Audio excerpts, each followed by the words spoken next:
Empezamos en nombre del Padre, del Hijo y del Entonces, Espíritu Santo. Amén. amén. Señor Jesús, en este momento nos ponemos ante tu presencia. Danos serenidad, Señor, por todas las sorpresas de este día, por todos los inesperados, las ocupaciones, los golpes fuertes, noticias fuertes,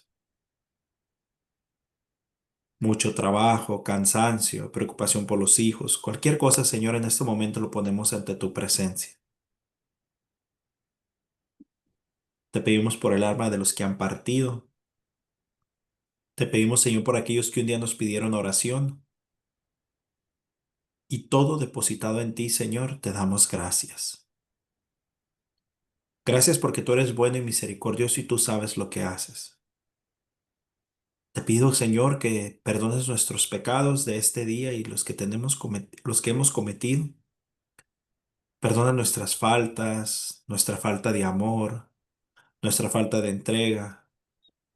Perdona nuestros arranques de coraje, de desesperación, de desánimo, falta de fe o de ambición, de no cuidar el cuerpo, de no cuidar el sueño. Tantas cosas en las que fallamos, cada uno según en nuestra realidad, Señor. Por eso te pedimos, Cristo Jesús, que en este momento perdones nuestras faltas. Y estando un poco más dignos ante tu presencia, Señor, te pido que nos des el Espíritu Santo para poder leer las Sagradas Escrituras con amor, con sed, con un corazón dispuesto no solo a aprenderlo, sino a practicarlo. Te ruego, Señor, que nos des docilidad a tu palabra, que no permitas que haya distracciones que nos alejen del mensaje que tienes que darnos el día de hoy. Conscientes estamos, Señor, que al leer las escrituras nos leen a nosotros. Ahora déjanos hacer activos de esa conciencia. Danos sabiduría, Espíritu Santo. Todo esto te lo pedimos en el nombre del Padre, del Hijo y del Espíritu Santo. Amén. Amén. Bueno, mi hermana, si quieres, Sí. Prendimiento de Jesús. Marcos 14:43. Jesús estaba aún hablando cuando se presentó Judas, uno de los 12. Lo acompañaba un buen grupo de gente con espadas y palos, enviados por el jefe de los sacerdotes, los maestros de la ley y los jefes judíos. El traidor les había dado esta señal: al que yo dé un beso, ese es. Deténganlo y llévenlo bien custodiado. Apenas llegó Judas, se acercó a Jesús y le dijo: Maestro, maestro, y lo besó. Ellos entonces lo tomaron y se lo llevaron arrestado. En ese momento, uno de los que estaban con Jesús sacó la espada e hirió al servidor del sumo sacerdote, cortándole una oreja. Jesús dijo a la gente: a lo mejor buscan a un ladrón y por eso salieron a detenerme con espadas y palos. ¿Por qué no me detuvieron cuando día tras día estaba entre ustedes enseñando en el templo? Pero tienen que cumplirse las escrituras. Y todos los que estaban con Jesús lo abandonaron y huyeron. Un joven seguía a Jesús envuelto solo en una sábana y lo tomaron, pero él, soltando la sábana, huyó desnudo. Llevaron a Jesús ante el sumo sacerdote y todos se reunieron allí. Estaban los jefes de los sacerdotes, las autoridades judías y los maestros de la ley. Pedro lo había seguido de lejos hasta el patio interior del sumo sacerdote y se sentó con los policías del templo calentándose al fuego. Los jefes de los sacerdotes y todo el Consejo Supremo buscaban algún testimonio que permitiera condenar a muerte a Jesús, pero no lo encontraban. Varios se presentaron con falsas acusaciones contra él, pero no estaban de acuerdo en lo que decían. Algunos lanzaron esta falsa acusación. Nosotros le hemos oído decir, yo destruiré este templo hecho por la mano del hombre y en 3 días construiré otro, no hecho por los hombres. Pero tampoco con estos testimonios estaban de acuerdo.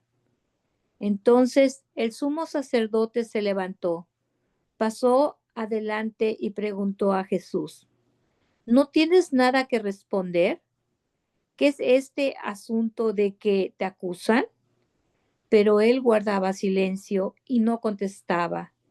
De nuevo el sumo sacerdote le preguntó, ¿eres tú el Mesías, el Hijo de Dios bendito? Jesús respondió, yo soy, y un día verán al Hijo del Hombre sentado a la derecha de Dios poderoso y viniendo en medio de las nubes del cielo. El sumo sacerdote rasgó sus vestiduras horrorizado y dijo, ¿para qué queremos ya testigos? Ustedes acaban de oír sus palabras blasfemas. ¿Qué les parece? Y estuvieron de acuerdo en que merecía la pena de muerte.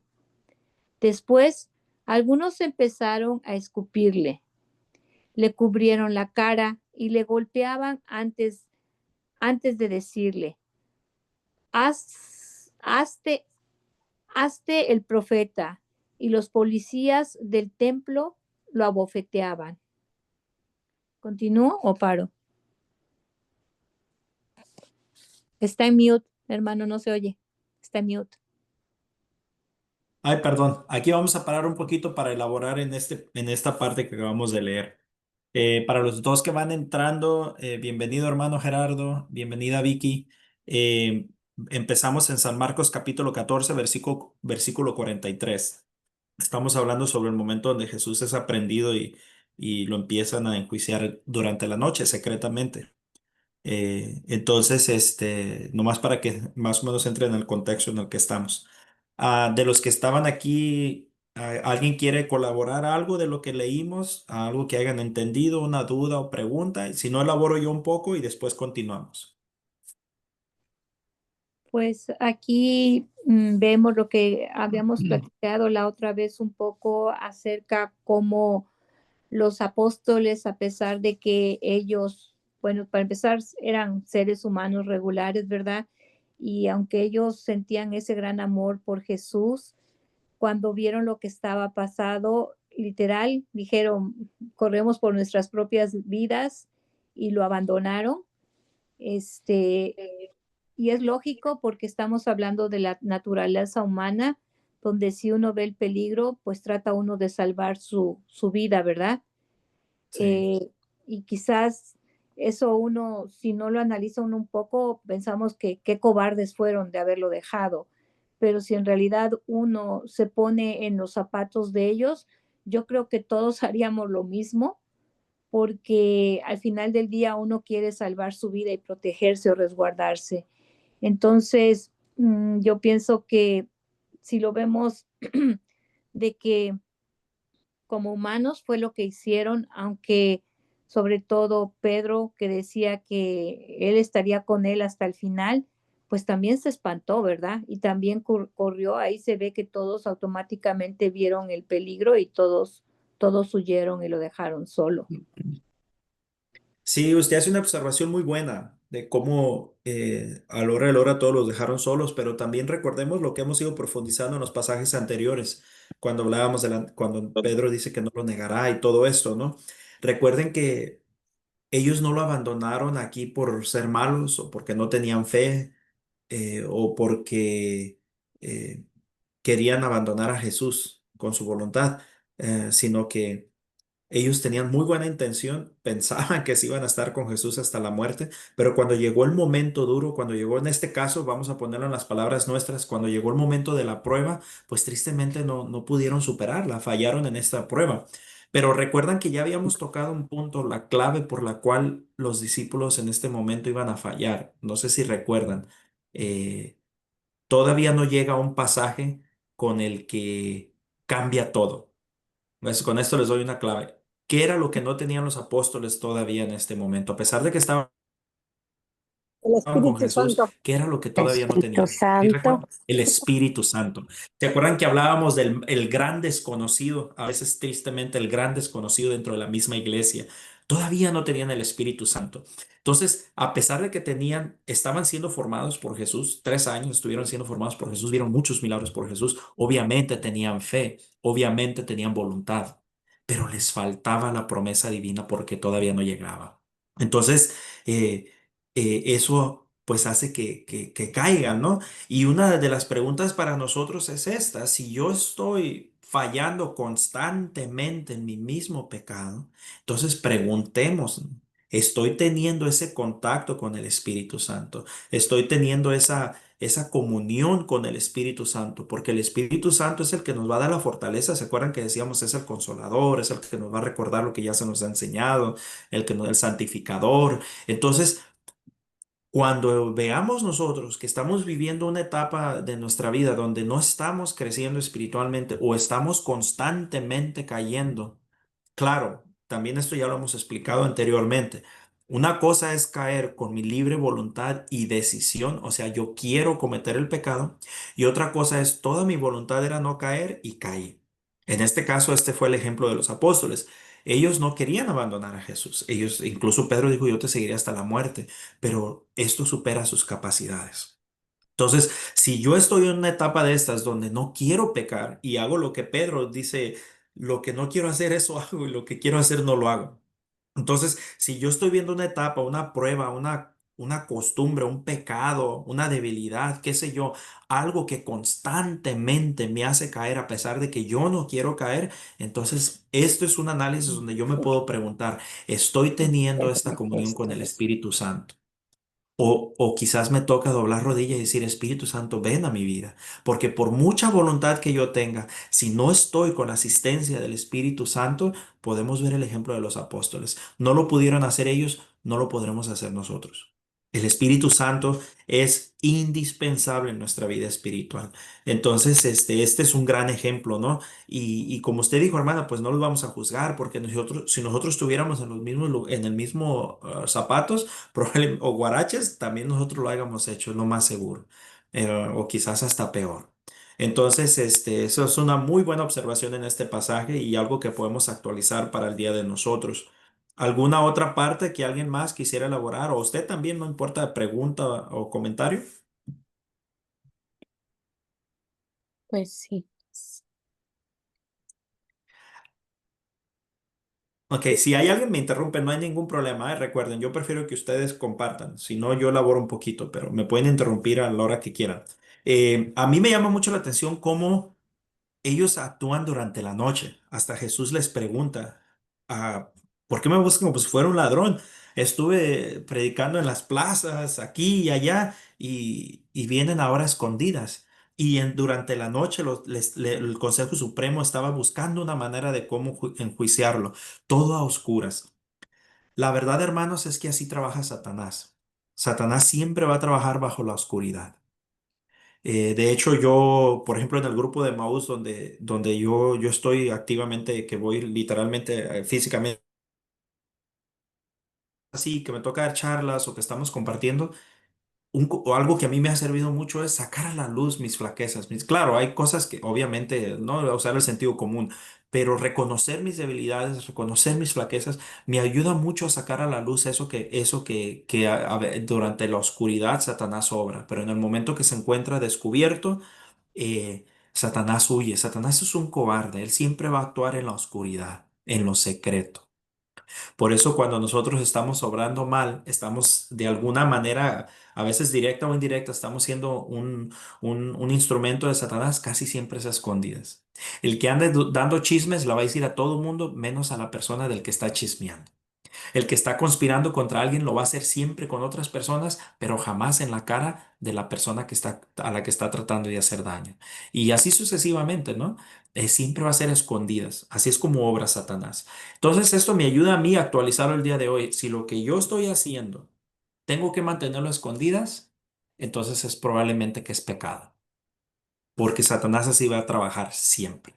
Entonces, aquello que yo hago, si yo no quiero que nadie lo sepa, aunque yo me quiera decir, ay, no es tan malo, no es tan malo, si lo estoy haciendo en secreto y no quiero que nadie lo sepa, probablemente es porque es pecado.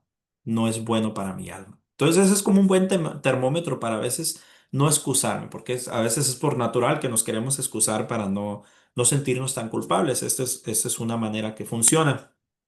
La otra parte que me llama la atención es cómo buscaban razones para enjuiciar a Jesús. Y miren, aquí dentro de esas cosas que no eran ciertas, sacan una que sí es verdad. Dice, nosotros hemos oído decir, yo destruiré este templo hecho por las manos de hombre y en 3 días lo reconstruiré ah, por otro no hecho por hombres.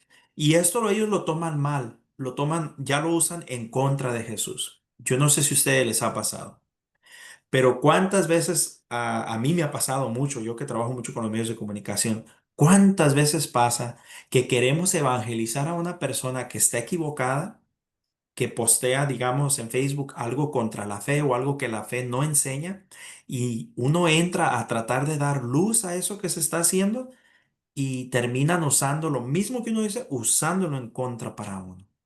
A veces el mundo no puede entender el mensaje de Dios. Y ahí nos toca a nosotros tratar de ser más, y yo aquí en esta área yo reconozco, yo tengo que crecer, pero nos toca más ser más prudentes, dónde sí, dónde no, cuándo sí, cuándo no, y cómo hacer las cosas. Porque el hecho de que sea verdad no significa que porque ya es verdad, ¡pum!, lo voy a tirar, sino que hay que tener la prudencia de saber dar la verdad, no solamente decir la verdad, sino saber dar la verdad.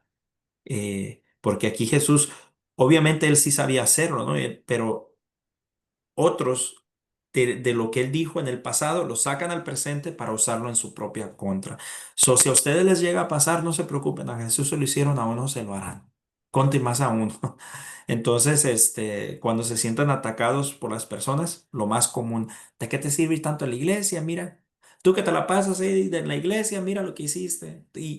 O a veces hasta los más cercanos, ¿no? Nuestros hijos, nuestros esposas, esposos. eh, Mira nomás, y tú que según muy de misa todos los días, y mira, siempre van a usar las cosas que tratemos de hacer nosotros en la fe, o vivir la fe, no lo van a usar en contra de nosotros. Se lo hicieron a Jesús, nos lo harán a nosotros, para que no nos sorprendamos. Ah, y la última parte que yo quería elaborar es aquí, más que nada, esto es sobre la divinidad de Jesucristo.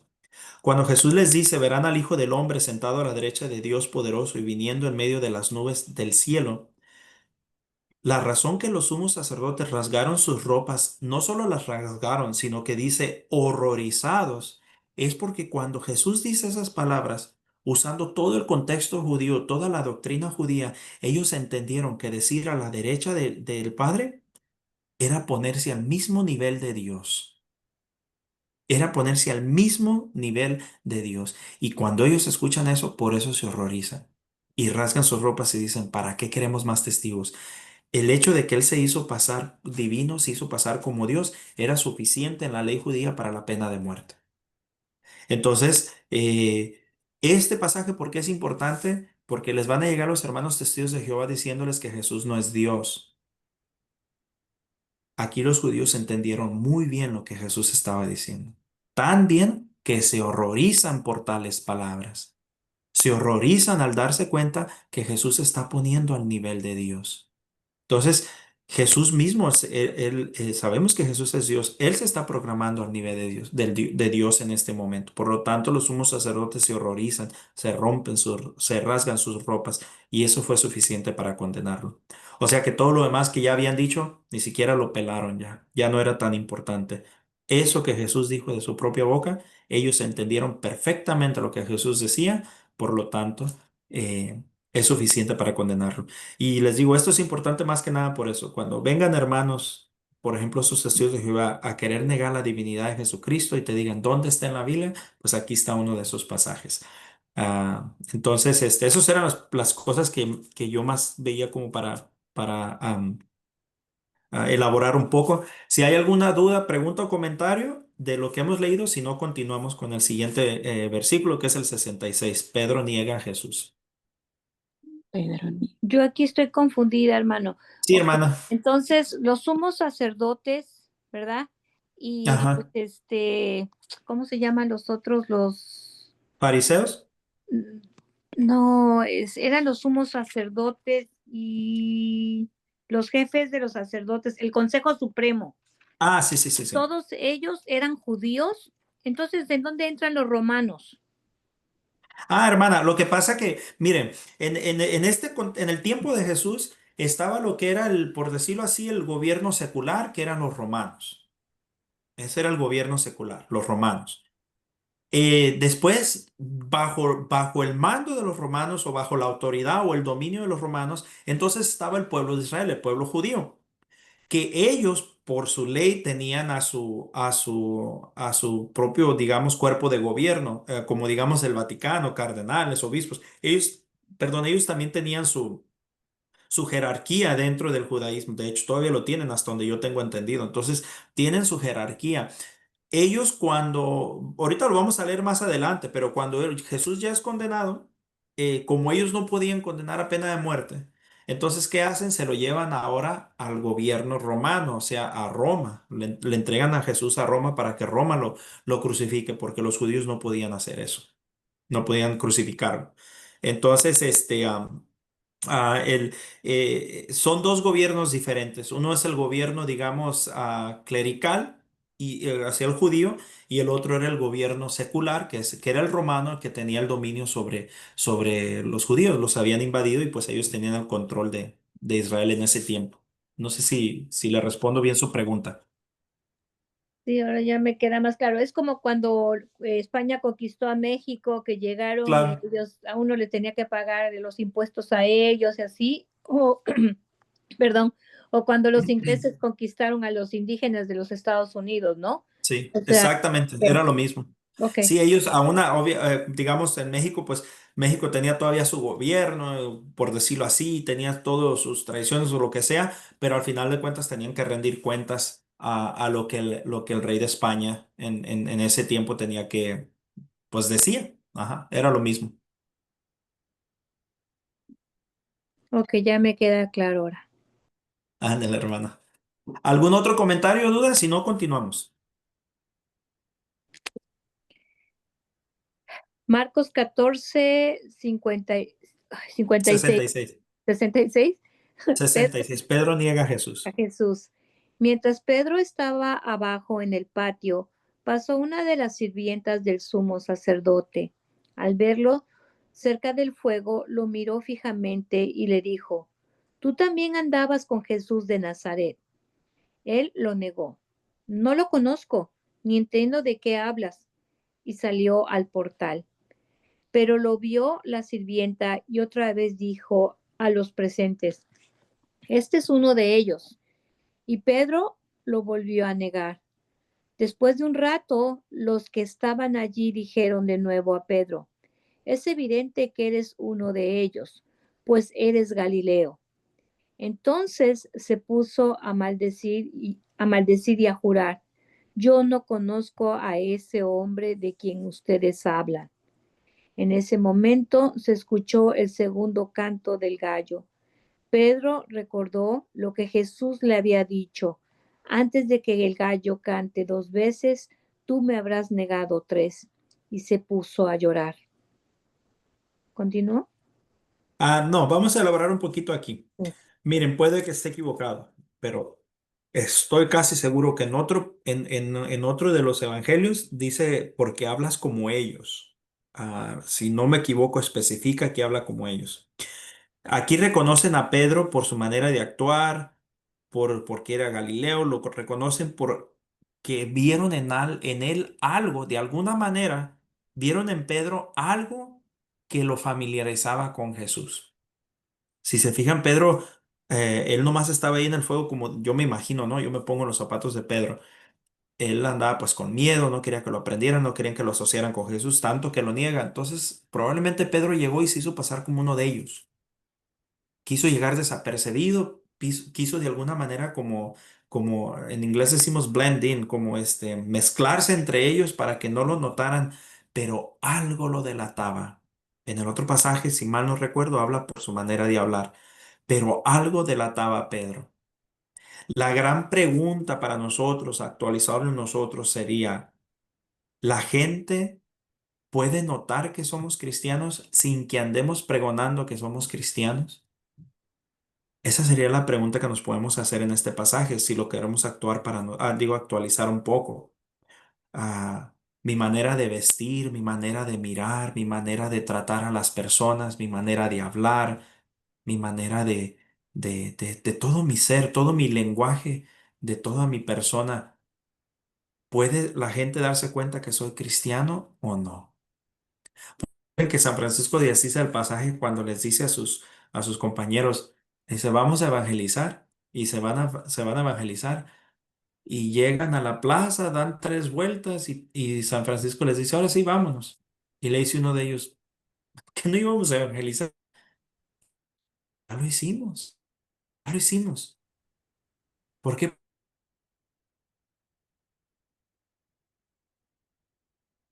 estar presentes? Ya estamos dejando una esencia de Cristo. Entonces la pregunta es, ¿yo soy uno de ellos o no? ¿No? Es algo que nos podemos así para preguntar. Ya más hablando, sí me escuchan porque me dice que mi internet está Si de repente se queda congelado y de repente ya entra. ya Como se me... si de repente sí se congela. Ok. Entonces, no sé qué está pasando. Voy a tener que hablar a mi proveedor porque ya tengo una semana notando que algo está mal. Ahora, Pedro lo niega tres veces a Jesús y dice que al cantar el gallo se recuerda las palabras de Jesús y se puso a llorar. Miren, hermanos, cuando Jesús se pone a llorar, perdón, cuando Pedro se pone a llorar, él no lloró porque se sintió condenado por Dios o por Jesús, sino que él llora porque se da cuenta de su flaqueza, de su debilidad y más todavía. Pedro llora porque recuerda no solo las palabras de Jesús. Yo me he puesto a tratar de meditar en este pasaje porque a mí me toca mucho, me llega mucho.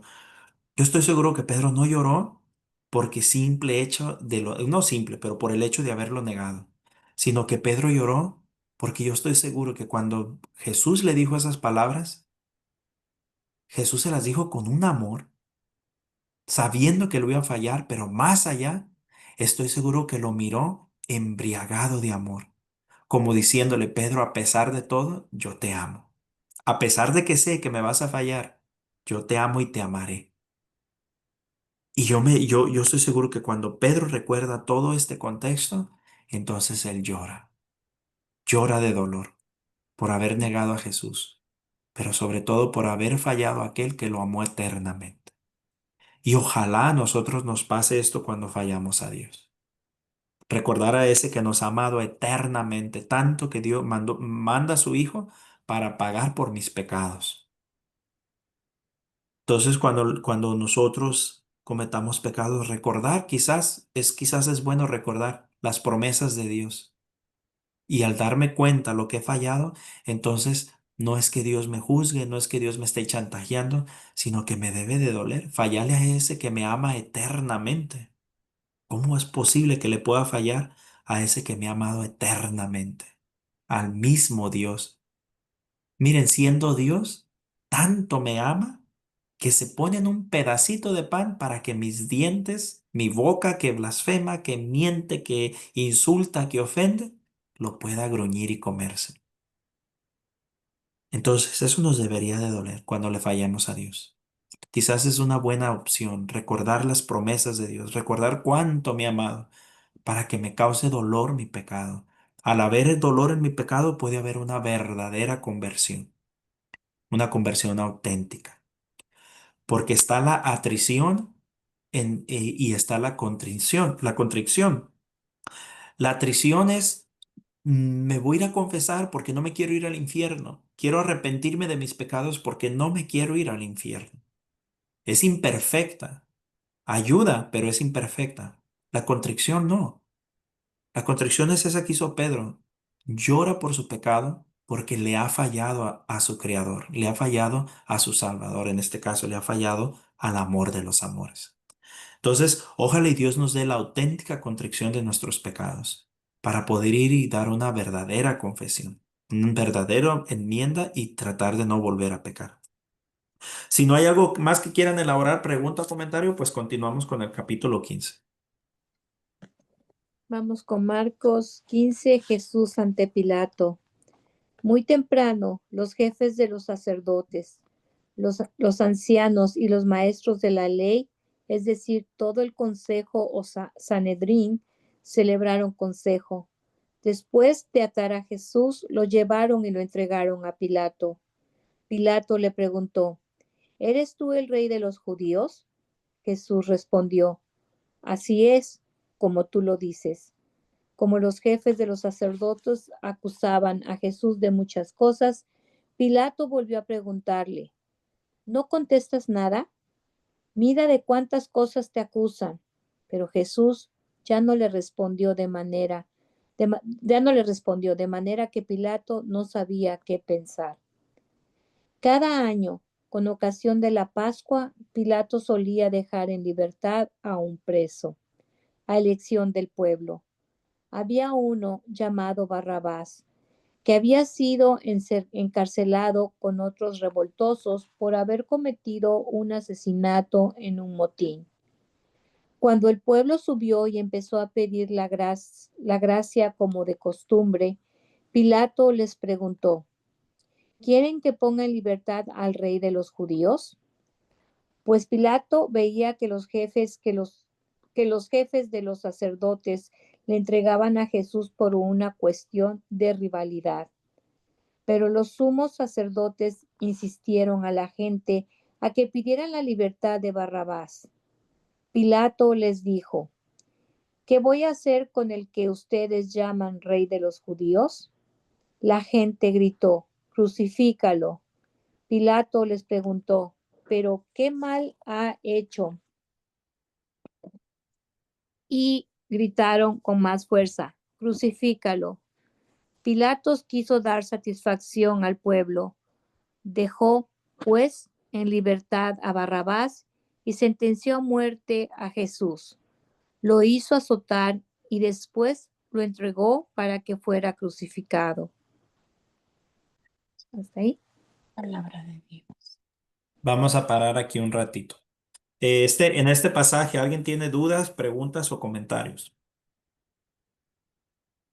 Mm, o sea, yo pienso que tanto los sacerdotes como el Senadrín, como todos ellos detenían como mucho coraje a Jesús porque como él venía haciendo milagros y la gente estaba pues en realidad viendo todo lo que él venía haciendo milagros y la forma como les hablaba y las parábolas y cómo realmente él sí era, se estaban dando cuenta que él sí era el verdadero Mesías. Entonces pienso que ellos sintieron que estaban perdiendo el control de la gente y estaban perdiendo la autoridad que tenían ante la gente y sabían que Jesús sí era en realidad más o lo que la gente estaba percibiendo y por eso también era el coraje que le tenían, ¿no?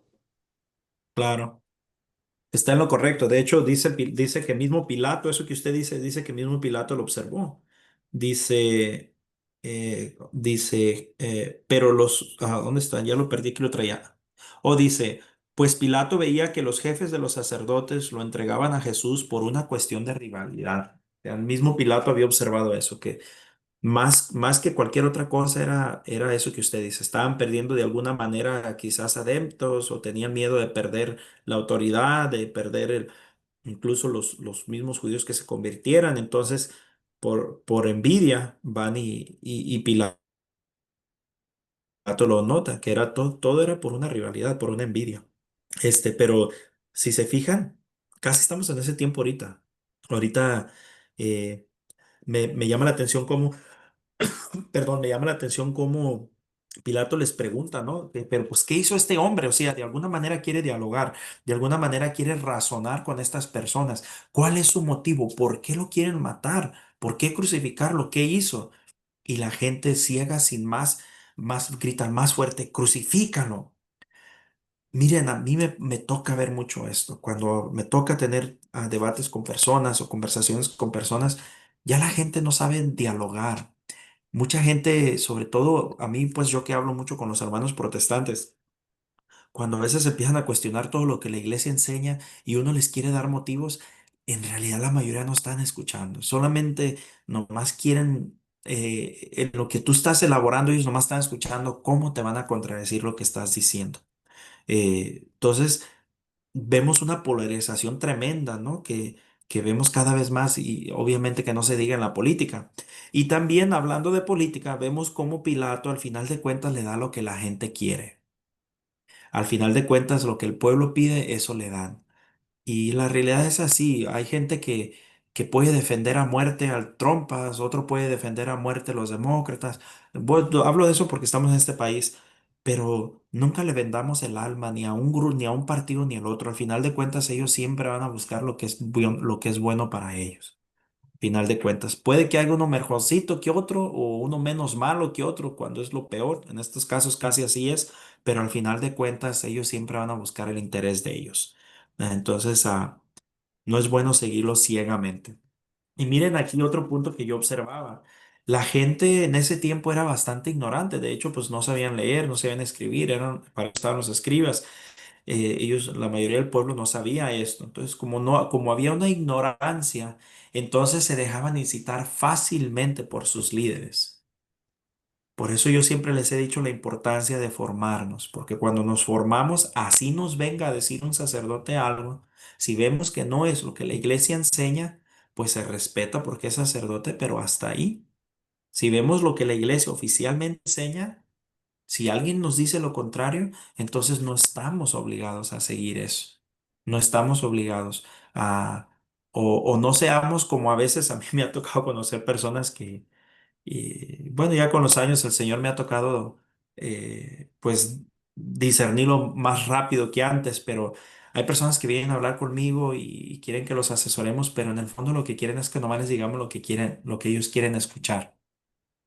Y si no se van con otro y con otro, hasta que alguien sí les dice lo que quieren oír.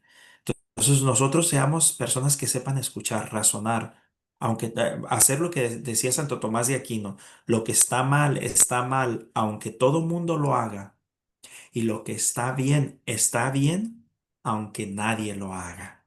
Entonces, no porque todo el mundo lo está haciendo, yo tengo que seguirlo. No siempre es así. Seamos personas más, tratar de ser personas más independientes, de razonar más. Y la mejor manera de poder hacer eso es conocer lo que la iglesia enseña, para que de esa manera podamos actuar dentro de la verdadera libertad, porque ese que obra según lo que él piensa, lo que él quiere, lo que él cree, ese es libertinaje.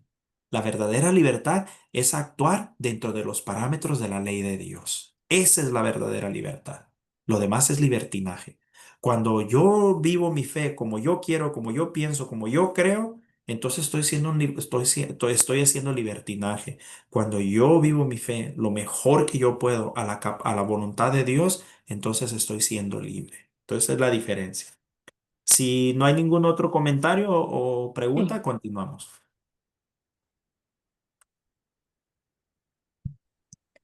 Marcos 15:16. La coronación de espinas. Los soldados lo llevaron al pretorio, que es el patio interior, y llamaron a todos sus compañeros. Lo visitaron con una capa roja y le colocaron en la cabeza una corona que trenzaron con espinas. Después comenzaron a saludarlo. ¡Viva el rey de los judíos! Y le golpeaban en la cabeza con una caña. Le escupían y se arrodillaban ante él para rendirle homenaje. Después de haberse burlado de él, le quitaron la capa roja y le pusieron de nuevo sus ropas. La crucifixión. Los soldados sacaron a Jesús fuera para crucificarlo. En ese momento, un tal Simón de Cirene, el padre de Alejandro y de Rufo, volvía del campo, y los soldados le obligaron a que llevara la cruz de Jesús. Lo llevaron al lugar llamado Gólgota o Calvario, palabra que significa calavera. Después de ofrecerle vino mezclado con mirra, que él no quiso tomar, lo crucificaron y se repartieron sus ropas, sorteándolas entre ellos. Eran como las 9 de la mañana cuando lo crucificaron. Pusieron una inscripción con el motivo de su condena que decía, el rey de los judíos. Crucificaron Crucificaron con él también a 2 ladrones, uno a su derecha y el otro a su izquierda. Así se cumplió la escritura que dice, y fue contado entre los malhechores. Los que pasaban lo insultaban y decían moviendo la cabeza, tú que destruyes el templo y lo levantas de nuevo en 3 días, sálvate a ti mismo y baja de la cruz. Igualmente, los jefes de los sacerdotes y los maestros de la ley se burlaban de él y decían entre sí, salvaba a otros, pues que se salvará a sí mismo. Que ese Mesías, ese rey de Israel, baje ahora de la cruz. Cuando lo veamos, creeremos. Incluso lo insultaban los que estaban crucificados con él. ¿Para ahí? ¿Para ahí, hermano? Está bien, paramos aquí. ¿Alguien tiene una duda o comentario en la parte de la crucifixión? Pues qué triste la burla que le hicieron, cómo lo trataron al peor criminal del mundo mundial, ¿no? Todo lo que le hicieron, todo lo que sufrió hasta el último momento porque le quisieron dar vino mezclado con mirra y, y pues qué triste, o sea, qué difícil ver que los humanos seamos tan crueles y pues que se burlaban de él, pese a que él vino a hacer tantos milagros y fue el mismo pueblo el que se burló de él también, ¿no? Que le pedían que si así iba a tirar un templo y lo iba a reconstruir en 3 días, pues ahora que se salvara, ¿no? Lo estaban como retando. Sí. Eso que usted dice es muy importante. Al principio me preguntaba, ¿por qué si dicen, bájate y creeremos en ti? Si se supone que Jesús estaba muriendo en la cruz para redimirnos, en otras palabras, para que creamos y lo podemos usar de esa manera, y ellos le dicen, bájate y creeremos en ti, ¿por qué Jesús no se bajó? ¿No se han preguntado?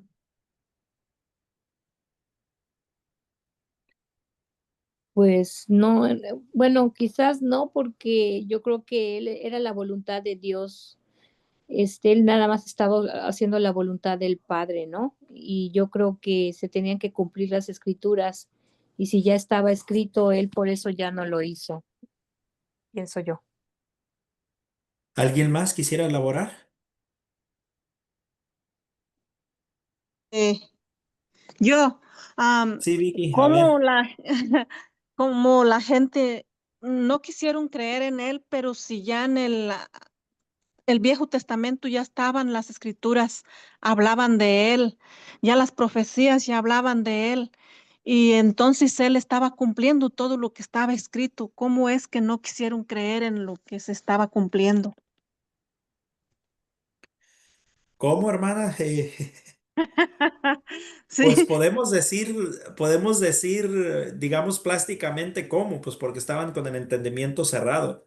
Pero la pregunta quizás sería para nosotros, ¿cómo es que ellos tenían solo la ley, ellos tenían solo las profecías, era todo lo que tenían y no lo creyeron?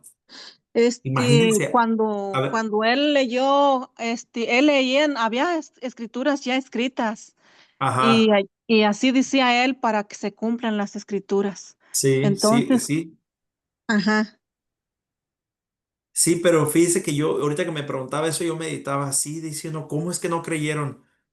Pero mire cuánta gente ahora, después de que Cristo resucitó entre los muertos, después de que nos envía el Espíritu Santo, después de que hemos visto tantos santos viviendo vidas extraordinarias, y aún así del todo nos falta mucho por creer, teniendo la Eucaristía, que ya no vemos a Cristo, sino que comemos a Cristo, y aún así a veces nos falta creer. Entonces, no sé quién es más incrédulo, si ellos o nosotros. Es una pregunta que nos podemos hacer. De verdad que yo me la he hecho. No sé si quiénes fueron más incrédulos. Pero miren, volviendo a la pregunta, cuando hablaba de que les decían que se bajara y se bajaran, esto es algo personal, ¿eh? Esto es algo que yo he meditado. So, aquí pongo un paréntesis. Eh, yo creo que Dios no, en este momento Dios no se bajó, Cristo no se bajó de la cruz, porque Él no se va a doblegar a los caprichos del hombre. Porque si Él se haya bajado de la cruz, quizás ellos sí hayan creído, pero 2000 años después Él haya sido como cualquier otro hombre, porque no nos haya redimido, no haya sido Dios, se haya doblegado a un capricho. Y a veces nosotros queremos usar a Dios como capricho también. Si de verdad eres Dios, sácame de este problema. Si de verdad eres Dios, ¿por qué te llevaste a mi madre? Si de verdad eres Dios, sana a mi madre o a mi padre. Y a veces queremos usar ese tipo de frases también nosotros para de alguna manera querer, ¿cómo se dirá? Dare, hacerle un dare, un challenge a Dios para querer cuestionar. Si de verdad eres Dios, compruébamelo. Y Dios no se doblega a caprichos. Dios siempre va a ver en nosotros lo que más nos va a servir para la salvación del alma. Y si tenemos esto presente, nos va a ayudar mucho a la oración. A veces somos muy rezanderos y muy mendigos en la oración. Dame, dame, dame, dame, dame, dame. Pero no siempre es dame. Dios siempre se va a preocupar por lo que me ayude para la salvación, para la vida eterna. Las cosas de este mundo son de este mundo. Entonces, a veces quizás puede que hay gente que dice, no, pues yo cuando más necesité le pedí a Dios y no me hizo caso. Porque Dios no se vence a los caprichos del hombre. Él no se doblega simplemente por mis caprichos, sino que Él lo que va a buscar va a ser mi santificación y mi salvación. Y en ese momento Jesús sabía que el único camino para redimirnos era la cruz. Él bien se pudo haber bajado. Es más, ni siquiera debió haber llegado ahí si él no haya querido. O me retracto, si Él no haya querido hacer la voluntad del Padre. Porque recuerden que en Getsemaní Él dijo, Señor, si es posible que pase de mí esta copa, pero que no se haga mi voluntad. ¿Qué significa eso? Que Él de su voluntad, Él no quería pasar por ese calvario y por la cruz, pero era más grande la voluntad de Dios Padre en este caso, que lo que Él quería como en este momento fue humano, porque recuerden que Él fue 100% humano. Como humano Él no quería pasar por esto. Entonces, así nosotros siempre, siempre buscar primero la voluntad de Dios, incluso primero que la propia, que la mía. Porque nosotros normalmente nadie queremos sufrir, nadie queremos pasar por problemas. Pero preguntémonos, ¿cuál es la voluntad de Dios en todo eso que estoy pasando? Y por eso fue que Jesús no se doblegó a estos caprichos. Entonces, bueno, eso era mi elaboración. No sé si alguien más quiera comentar, si no, continuamos con el el versículo 33 del capítulo 15. La muerte de Jesús. Llegado el mediodía, la oscuridad cubrió todo el país hasta las 3 de la tarde. Y a esa hora Jesús gritó con voz potente, Eloí, Eloí, lama sabactani, que quiere decir, Dios mío, ¿por qué me has abandonado? Al oír, al oírlo, algunos de los que estaban allí dijeron, está llamando a Elías. Uno de ellos corrió a mojar una esponja en vinagre, la puso en la punta de una caña y le ofreció de beber, diciendo, veamos si viene Elías a bajarlo. Pero Jesús, dando un fuerte grito, expiró. Enseguida, La cortina que cerraba el santuario del templo se rasgó en dos, de arriba abajo.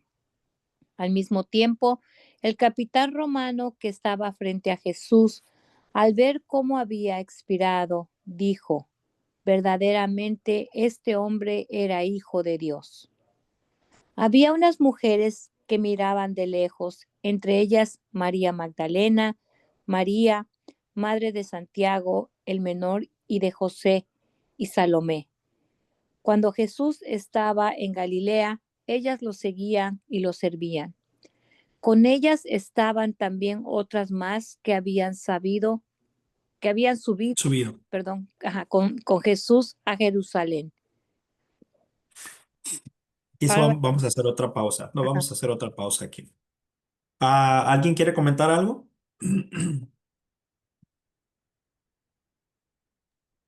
Sí, Miren, voy a leer esta ah, parte de la... A ver si está bien, diga. sí, Kiki, está bien. la cortina, se rasgó la cortina. ¿Cómo es que yo me imagino que se abrió el cielo o qué era? Esa es mi Bueno, pregunta. en lo que la teología enseña que cuando el templo se parte en dos y la cortina se parte en dos, es cuando, digamos, un ejemplo, termina, digamos, por decirlo así, la era judía y comienza el cristianismo, comienza la era cristiana, o entre el Antiguo y el Nuevo Testamento, empieza el nuevo pacto durante ese tiempo. Eso es lo que yo recuerdo cuando tuve una formación sobre de este pasaje, fue lo que a mí se me quedó. Am, entonces ese era símbolo de que terminaba lo antiguo y comenzaba lo nuevo. Sí, tiene sentido. Sí. Am, ¿Alguien más? Si no, voy a leer una parte aquí de la explicación de abajo en la Biblia, en el comentario. Dice el comentario, Eloí, Eloí, lama sabactami. Este es el comienzo de un salmo que empieza con un grito de desesperación y termina con la certeza del triunfo. Contiene muchas alusiones a la pasión de Jesús. El grito de Jesús al morir encierra un misterio, pues un crucificado moría por agotamiento y asfixia. No podía gritar así, pero nadie podía quitar la vida a Jesús. Estaba toda en él y la entregó en el momento que quiso. Los oyentes quedaron asombrados. Era ¿era grito de vencido o de vencedor? Hay muertos que son causa de división en las familias y también hay muertos que reconcilian. La cruz en que Jesús muere se compone de dos maderos, el uno orientado hacia el cielo y el otro orientado horizontal. Jesús colgado entre el cielo y la tierra reconcilia a los hombres con Dios y a los hombres entre sí. Reconciliación con Dios para quienes reconocen en su muerte la prueba más grande del amor de Dios por nosotros.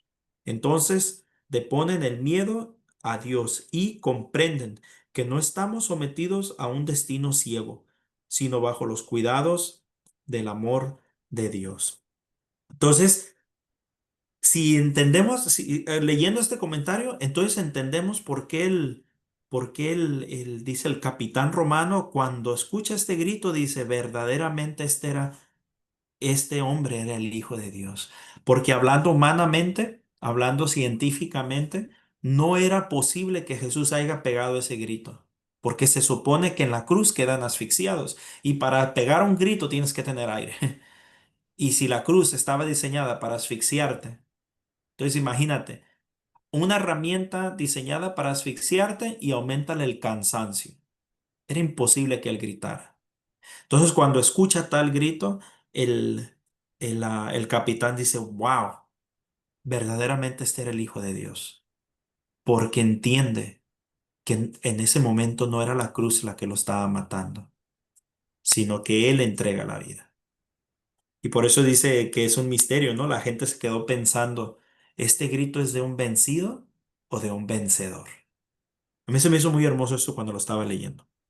La otra parte que yo me gustaría encalcar mucho es cómo en el momento más difícil, bueno, lo voy a hacer como pregunta a ver si la cacharon.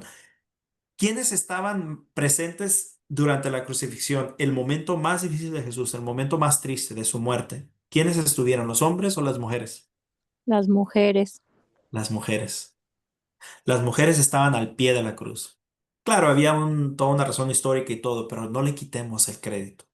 Las mujeres estuvieron en el momento más difícil de Jesús, porque todos huyeron, todos lo dejaron solos, pero las mujeres ahí estuvieron al pie del cañón. Y yo esto, a través de los años que Dios me ha permitido estar en el camino de Dios, esto yo lo he visto. Las mujeres siempre están en la iglesia. Siempre hay más mujeres que hombres. Siempre. Había La un mujer hombre siempre ha estado al también, pie del cañón. ¿Perdón?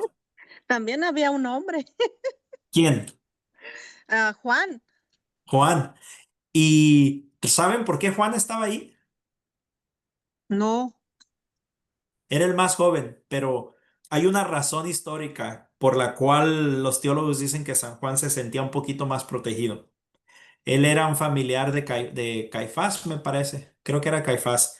Entonces, como él era familia de uno de los sacerdotes, entonces de alguna manera se sentía un poco seguro, pero era el único que estaba ahí. De ahí para allá todo lo abandonaron. Pero aún así nos deja una enseñanza. El que estaba allí era el más joven. Entonces necesitamos la juventud también. No sé si hay algo más que quieran comentar, si no continuamos. Y Juan que le encargó nuestro Señor a su madre. Sí, lo vamos a ver me parece que en San Juan, me parece que es en el que elabora más esa parte. Sí, Hay comentarios que me gustaría decirlos, pero prefiero quedarme en el contexto en el que estamos, porque en los otros evangelios que repasemos otra vez la crucifixión de Jesús o incluso otros pasajes que hemos estado leyendo, los van a elaborar en el otro. Entonces, por eso a veces omito ciertas cosas porque ah, las vamos a ver en los próximos evangelios.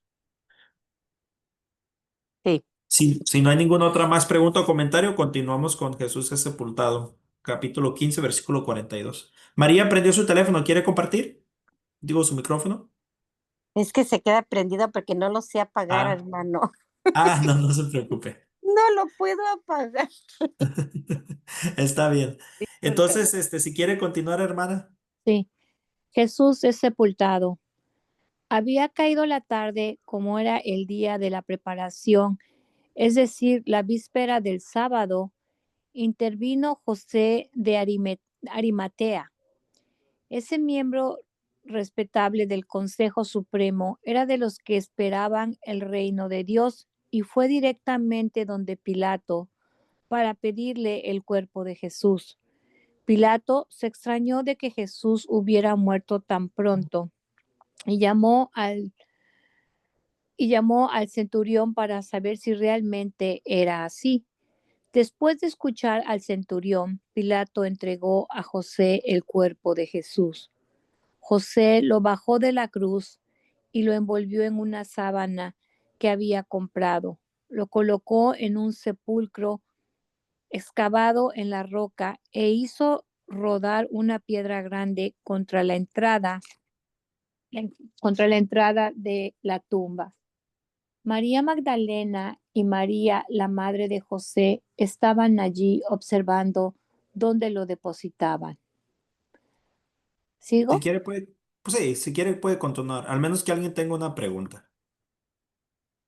Ok. Ha resucitado, no está aquí. Pasado el sábado, María Magdalena, María, la madre de Santiago y Salomé compraron aromas para embalsamar el cuerpo y muy temprano, el primer día de la semana, llegaron al sepulcro. Apenas salido el sol, se decían unas a otras, ¿quién nos quitará la piedra de la entrada del sepulcro? Pero cuando miraron, vieron que la piedra había sido retirada a un lado, a pesar de ser una piedra muy grande. Al entrar en el sepulcro, vieron a un joven sentado al lado derecho, vestido enteramente de blanco, y se asustaron. Pero él les dijo, no se asusten, si ustedes buscan a Jesús Nazareno, el crucificado, no está aquí, ha resucitado. Pero este es el lugar donde lo pusieron.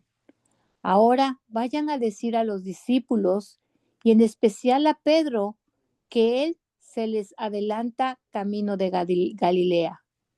Allí lo verán, tal como él les dijo. Las mujeres salieron corriendo del sepulcro. Estaban asustadas y asombradas y no dijeron nada a nadie por el miedo que tenían. Conclusión del Evangelio. Jesús, pues, resucitó en la madrugada del primer día de la semana. Se apareció primero a María Magdalena, de la que había echado 7 demonios. Ella fue a anunciárselo a los que habían sido compañeros de Jesús y que estaban tristes y lo lloraban. Pero al oírle decir que vivía y que lo había visto, no le creyeron. Después Jesús se apareció bajo otro aspecto a 2 de ellos que se dirigían a un pueblito.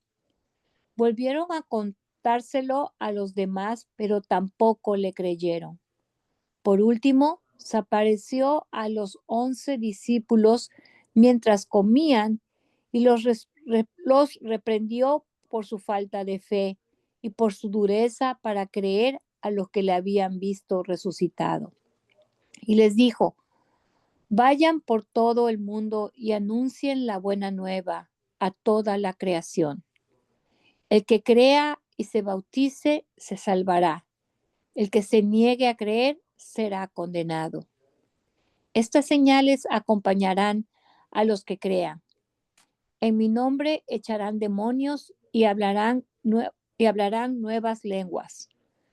Tomarán con sus manos serpientes y, si beben algún veneno, no les hará daño. Impondrán las manos sobre los enfermos y quedarán sanos. Después de hablarles, el Señor Jesús fue llevado al cielo y se sentó a la derecha de Dios.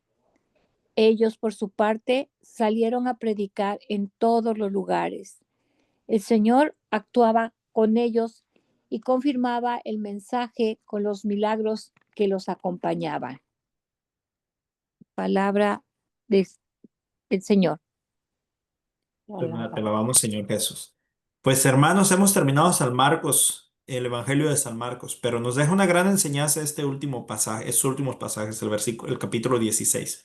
¿Alguien quiere elaborar algo o comentar algo? ¿O pregunta? Bueno, voy a elaborar. Si a alguien se le sale una pregunta durante la explicación, a toda confianza, interrúmpame. Miren, primero que nada, dice pasado el sábado, o sea que ya había terminado el sábado María Magdalena, María la Madre de Jesús, y dice que van y embalsaman el cuerpo y todo. Pero dice, a ver, ya lo perdí, aquí lo tenía. Dice, y muy temprano, el primer día de la semana, llegaron al sepulcro apenas salido el sol. Yo quisiera que recuerden esta parte, porque cuando lleguemos a Hechos de los Apóstoles y todos los demás pasajes, cuando hablan de la aparición de Jesús, van a observar una cosa. Siempre Jesús de ahora en adelante se va a manifestar el primer día de la semana, o sea, el domingo. Esto es bien importante porque hay una secta que son los bautistas, si mal no me equivoco, son los bautistas los que predican el sábado. Y ellos dicen que nos debemos de reunir los sábados, no el domingo. Pero de ahora en adelante, después de que Jesús resucita, todas sus apariciones van a ser el primer día de la semana. Y cada que vean esto lo vamos a encalcar, así como les he dicho sobre la primacía de Pedro. Miren, paso a ese segundo punto que quería tocar. Dice, ahora vayan a decirle a los discípulos y en especial a Pedro. No sé si se acuerdan los que han estado con nosotros desde el comienzo, pero recuerdan que les dije que cada que hablaran de los discípulos, siempre van a exaltar a Pedro. Siempre va a salir Pedro como el primero, siempre. ¿Por qué? Porque las escrituras nos están hablando de una primacía que había, que Pedro era la cabeza. Entonces, cuando alguien les diga, a ver, ¿dónde está que Pedro era el papa? Lo vamos a ver a través de todo el Nuevo Testamento. Cuando hable de los discípulos, cuando digan la lista de los discípulos, cuando hablen de que alguno de los discípulos estaba involucrado, si Pedro andaba entre la bola, siempre va a ser él el primero. Nunca lo van a poner junto con todos los demás. Siempre van a decir Pedro y los discípulos. Los 11 discípulos, especial a Pedro. O Pedro, Santiago y Juan, pero siempre va a ser en ese orden. Pedro primero, siempre. Y lo volvemos a ver una y otra vez y lo hemos visto a través de de todos a Marcos y Mateo también. Mateo, Marcos, Lucas. O sea, ya vamos a seguir con Lucas. Entonces, hasta ahorita los primeros dos evangelios que hemos leído, cada que habla de los apóstoles, vamos a ver por primero a Pedro. Dice, Jesús resucitó en la madrugada del primer día de la semana. Se apareció primero a Magdalena.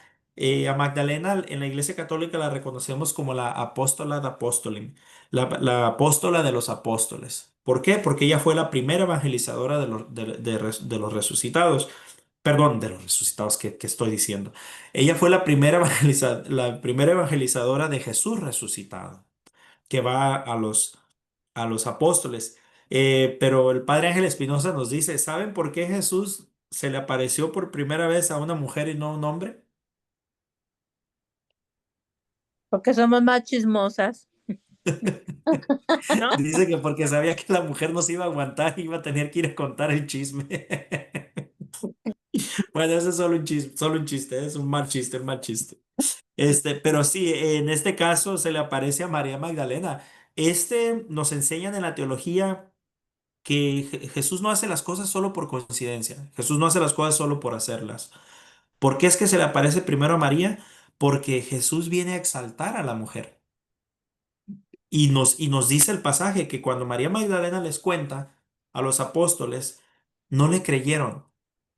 Una de las razones por las cuales no le creyeron era porque una mujer como testigo no tenía peso.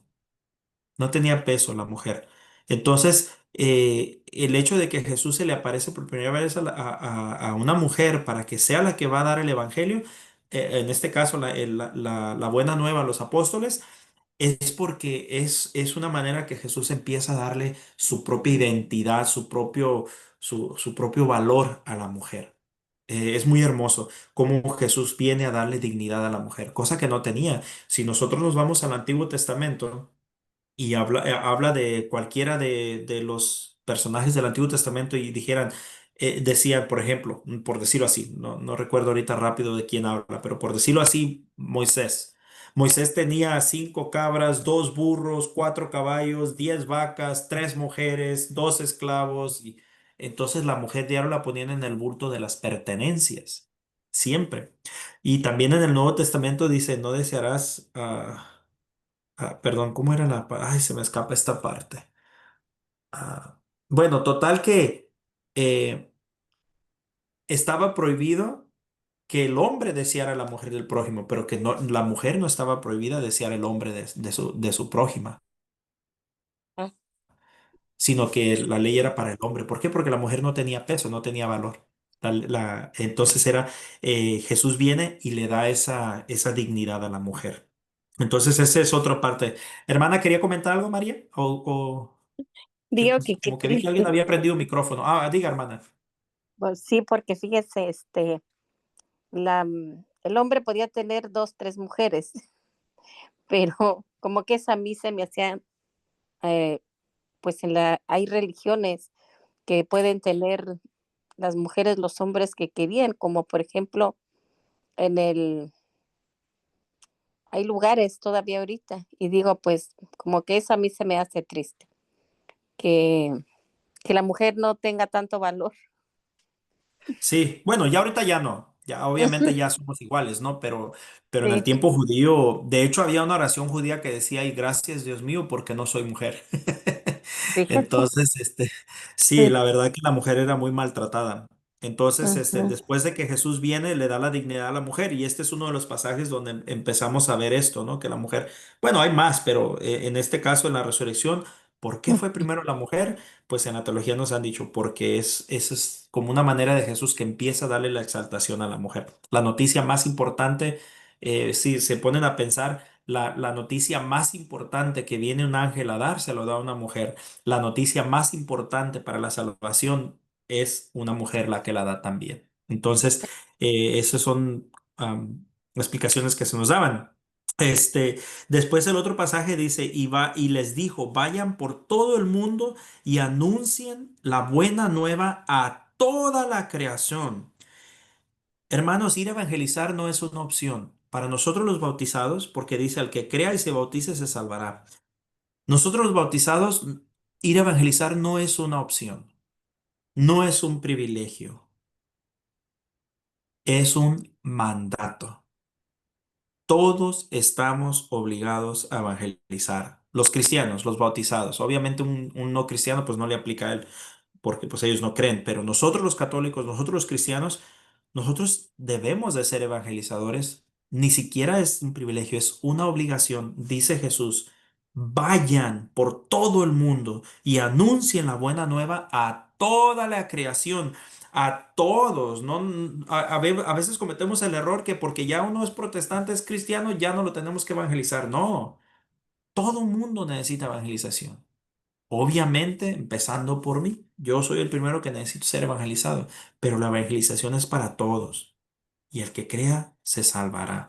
Y otra parte que a veces, yo les he dicho, a veces creo que la iglesia ya no habla mucho de esto. Dice, el que crea se salvará, pero el que se niegue a creer será condenado. También hay un juicio y no olvidemos eso.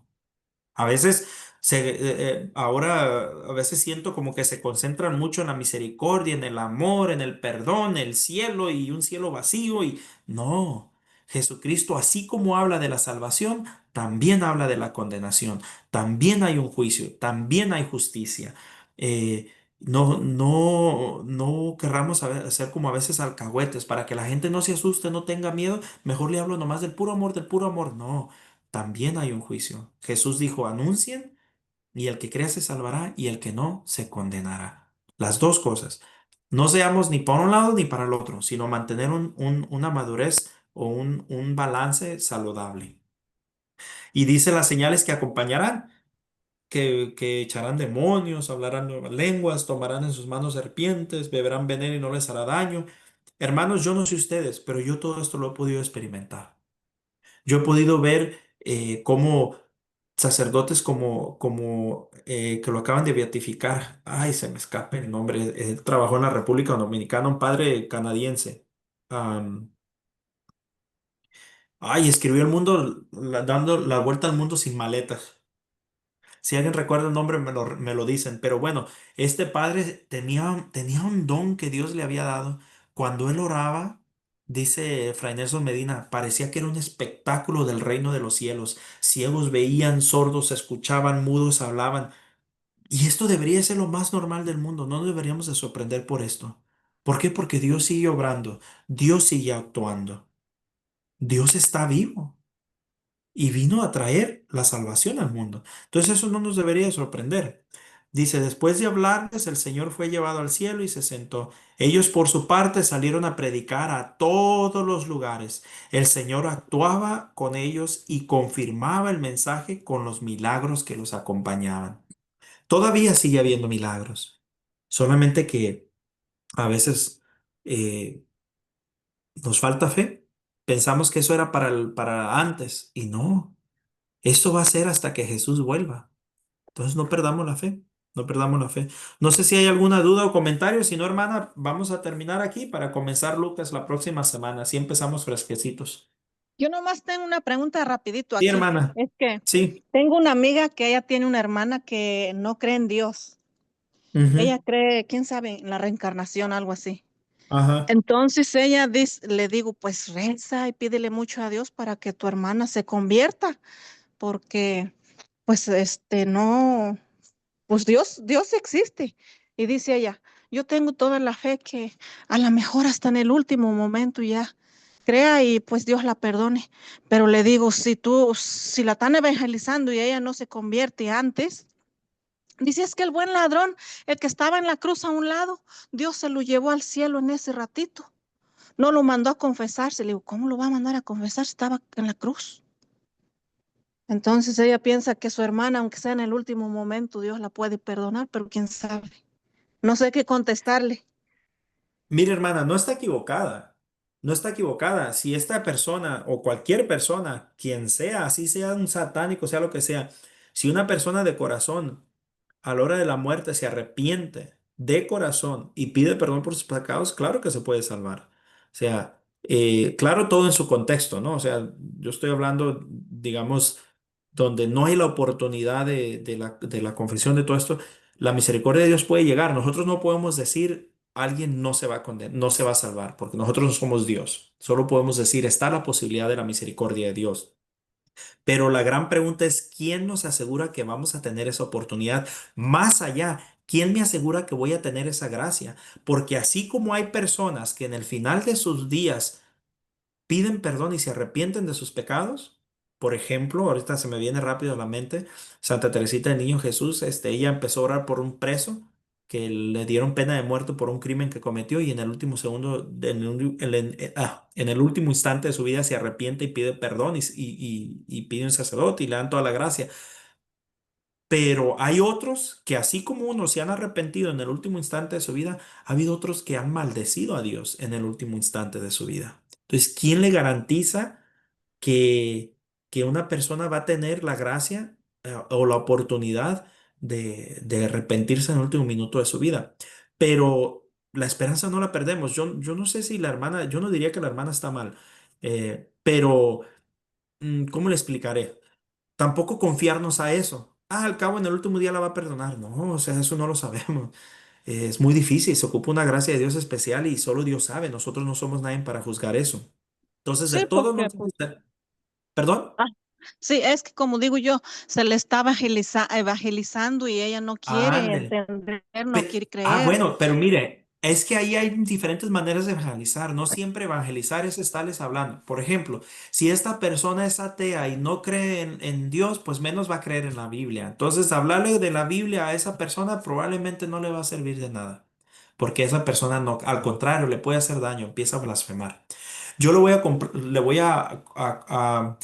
ojalá esto le ayude, pero yo le voy a hablar un testimonio mío, de una experiencia que yo tuve con un primo mío que también él, bien ateo que era, muy, muy ateo que era él. De hecho, como crecimos juntos, me tenía mucha confianza, entonces él se burlaba de mí porque él decía que Dios era para los cobardes, que Dios era para los que no podían vivir con la vida y como no podían vivir con la vida, pues ocupaban de un diosito para que los ayudara.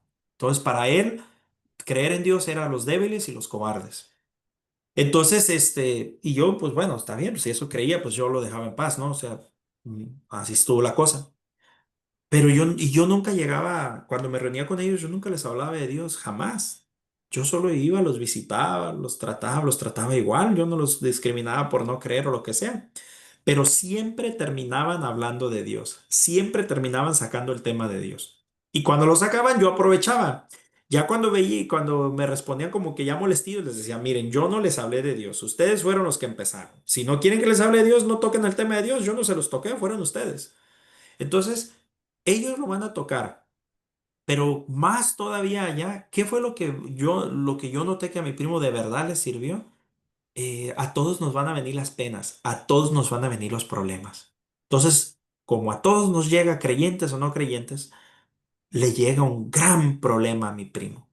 Le llega un golpe muy duro, lo engaña a su esposa y eso lo quebró. Entonces, yo cuando me entero empiezo a hablar con él y lo empiezo a escuchar, lo empiezo a apoyar. Nunca le hablaba de Dios, yo solamente, primo, ¿cómo estás? Primo, ¿cómo vas? Primo, estoy pensando en ti. Primo, yo sé que tú no crees en esto, pero estoy orando por ti. Tú sabes, esta es mi fe. Y primo así, primo acá. Y después él me empezaba a hablar, ¿cómo estás, primo? Bien, no, yo acá la verdad no aguanto esto, me es un dolor bien duro, nunca había experimentado esto. No, primo, está bien, échale ganas. Yo no le decía, mira, confía en Dios, porque yo sabía que él no creía. Entonces trataba de, sin negar a Dios, claro, porque pues uno es quien uno es, pero trataba de hablarle en su lenguaje. Y y gracias a Dios ya ahorita él ya cree en Dios a su manera, pero ya es un paso adelante, ya cree en Dios. Y hasta la fecha, esto pasó hace como unos 4 años, si no es que 5, y hasta la fecha, todas las semanas me llama hasta 3 veces por semana. ¿Por qué? Porque no se sintió condenado, no se sintió juzgado, no se sintió, ni siquiera estuve con mi lata de primo, primo, primo. Más sin embargo, ahora de vez en cuando sí le digo, primo, vamos a un retiro, anímate. Ah, después, después. Pero ya no es como antes. Entonces, A veces, ¿cómo vamos a evangelizar? Mostrándoles a Cristo con nuestras acciones, amándolos, no siendo solapadores del pecado, no siendo alcahuetes del pecado, pero estando ahí cuando nos necesitan. No tenemos que Ujú. estar con eso de tal y tal. No, no siempre es así. No siempre es así. No sé si con esto le ayuda, hermana. Sí, mucho, así le voy a decir, tenga paciencia y sigue orando por ella y un día ella va a creer. Y estar ahí, porque va a llegar el momento Ujú. que lo van a necesitar, eso es seguro. O sea, todos nos pasa, Sí, le creyentes o no duele. creyentes. Es que ellos no creían y ahora pues a ella le duele mucho que su Sí, no, sobrina claro. ya tiene 27 años, su sobrina no está bautizada, su hermana no cree y bueno, pero ella ahí va. Sí. Ujú. Sí, no, y obviamente tampoco eso le aplica a todos, ¿no? Por ejemplo, tengo otro primo, yo crecí con él, tenemos toda la confianza. Con este otro primo era como mi mano derecha para mis parrandas. El otro primo con el que yo crecí con él sí estaba en las cosas de Dios. A él sí le hablo a calzón quita, ya deja de ser tan bruto, vale, ya acércate a Dios, tú ya conoces. O sea, obviamente eso no le voy a decir a un nuevo, o no le voy a decir a una persona que no cree, sino o sea, son ejemplos que le pongo, pero nosotros tenemos que ser astutos. Si conocemos, si es, sobre todo cuando es familiares, yo conozco el historial de la persona, entonces es pedirle al Espíritu Santo la sabiduría y usar la astucia para saber cómo llegarle a la persona basado a su contexto, a su realidad, a su experiencia que él tiene.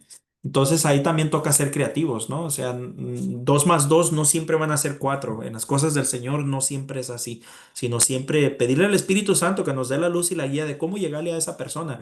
Y de ahí la otra cosa que no quiero que se me olvide es que recordemos que el tiempo es de Dios. El tiempo es de Dios. Uno solamente va a tirar la semilla, quizás a otro le toque. Es más, a nosotros quizás ni nos va a tocar tirar la semilla, nos va a tocar nomás preparar el terreno y a otro le tocará sembrarla y a otro cosecharla. Porque también eso a veces queremos como por capricho que la gente se convierta o porque yo quiero que se conviertan. No, dejémoslo a Dios. Nosotros nuestro trabajo es solo evangelizar. Ustedes solo nos preocupamos por eso, la evangelización. Si la gente lo acepta o no lo acepta, eso ya se lo dejamos a Dios. Nuestro trabajo es evangelizar. Ya quizás a nosotros nos toque preparar la tierra y a otro cosechar. Quizás nunca lo vamos a ver, pero eso no es para nosotros. Nuestro trabajo es evangelizar, dar la buena nueva y ya el resto se lo dejamos a Dios. María, creo que iba a hablar usted un poco. Pues sí, hermano, pero también como cuando una persona está enferma, uno en ese momento, uno, pues yo digo a mi ver, yo lo pienso pues en un sacerdote, ya cuando lo veo que está pues bien enfermo, uno piensa Ujú. en que se confiese porque dice la gente, se tiene que preparar por si él se tiene que partir. Y Sí, sí, claro. Ah, perdón, diga. sí, pues a mí me tocó que yo tenía un hermano que estaba muy enfermo, pero no había nadie de, pues, de uno que le llevara a un sacerdote. Y yo le hablé a un primo y le dije, por favor, búscame un sacerdote, llévaselo al hospital, al sanatorio para que lo confiese. Me dijo, pero si lo quiere, prima, tú nomás dile que yo se lo mando. Hazme favor de buscarlo. Y sí se lo buscó y se lo llevó y cuando estaba el sacerdote en el hospital, ahí en donde estaba mi hermano, le dice a su hijo, aquí está un sacerdote que te mandó mi tía, le dice a mi hermano que entre, que pase, dice. Gloria a Dios. Sí, por Y eso les digo que las cosas de Dios, dos más dos no son cuatro. A otras veces eso que dice la hermana es gran verdad. El Espíritu Santo nos va a dar la sabiduría y el discernimiento sí. y la inspiración y es confiar en el Señor y dejarnos usar por el Señor, ¿no? Eso que dice la hermana es muy cierto, también pasa. Sí, ya luego cuando ya me manda un mensaje mi primo, me dice, ya el sacerdote está dentro en el cuarto, ya está confesando a tu hermano, pues yo ya me arrodillo y le pido mucho a Dios que, pues que él haga una buena confesión y que, pues que lo perdone porque yo sabía que él ya estaba muy enfermo y yo sabía Sí, que él iba a morir. Yo ya no creía que él se levantara de la cama, sí, pero bendito sea Dios. Y como quiera, pues gracias a Dios le llevaron el sacerdote, lo confesó y digo, bueno, pues nuestro Señor, yo lo puse en sus manos y yo confío en que nuestro Señor pues le perdonó. Y Sí, sí, no, pues gloria a Dios. Sí, como les digo, o sea, siempre estar abiertos a las inspiraciones del Espíritu Santo y dejarnos obrar por Él. Y Él nos va a guiar, Él nos va a guiar cuando nosotros de verdad queremos hacer la voluntad de Dios y buscar la conversión de las personas y la persona, Dios ve que hay una puertita, por pequeña que sea abierta, Dios va a obrar. El Señor va a buscar los medios y las formas. Pues bueno, ya son las 7:30. Si alguien tiene alguna pregunta para apagar la grabación, si no, pues ya con esto terminamos. Entonces vamos a cerrar la oración. ¿Alguien la quiere cerrar o la cierro yo? Ok. Empezamos. A ver, María. usted hágala, la hace muy bonito. Ok, en el nombre del Padre, del Hijo y del Espíritu Santo. Amén. Señor Jesús, te damos las gracias por esto que nos has dado el día de hoy. Te ruego, Señor, que esto que hemos leído se quede en nuestros corazones y que nos dé la gracia de poderlo aplicar cada vez más. Danos discernimiento, voluntad, sabiduría. Ven Espíritu Santo a nuestra mente, a nuestro corazón, a nuestra alma. Ven Espíritu Santo y sintonízate con nosotros. Haz un lugar en nuestros corazones. Inspira en nosotros nuevos deseos de seguir. Inspira en nosotros conversión. Danos santidad, danos fuerza para continuar. Te damos gracias, Señor, y te ponemos a todos nuestros seres queridos, los que ya partieron y los que aún siguen aquí, por los que nos preocupamos, por los que sabemos que van bien, pero que te pueden conocer más, Señor, y por nosotros mismos también. Todo esto te lo pedimos, Señor Jesucristo, en el nombre del Padre, del Hijo y del Espíritu Santo. Amén. Pues bien, mis hermanos, con esto vamos a terminar el día de hoy. Dios me los bendiga y el próximo lunes, yo no voy a estar, yo tengo un viaje voy a salir, pero pues primero Dios, ya tengo un hermano que nos va a apoyar. eh, Mi hermano Gerardo, si Dios quiere, nos va a apoyar el próximo lunes. Es un hermano que amo mucho. Ellos han sido unos pilares en mi fe, han sido un gran testimonio para mí, un gran ejemplo de fe. Entonces, estoy seguro que les va a gustar el hermano y que les va a poder ayudar bastante. Y bueno, si Dios quiere, pues continuamos para la próxima. Bendiciones. Muchas gracias, hermano. Gracias, bendiciones, buenas noches. Buenas noches. Buenas noches a todos.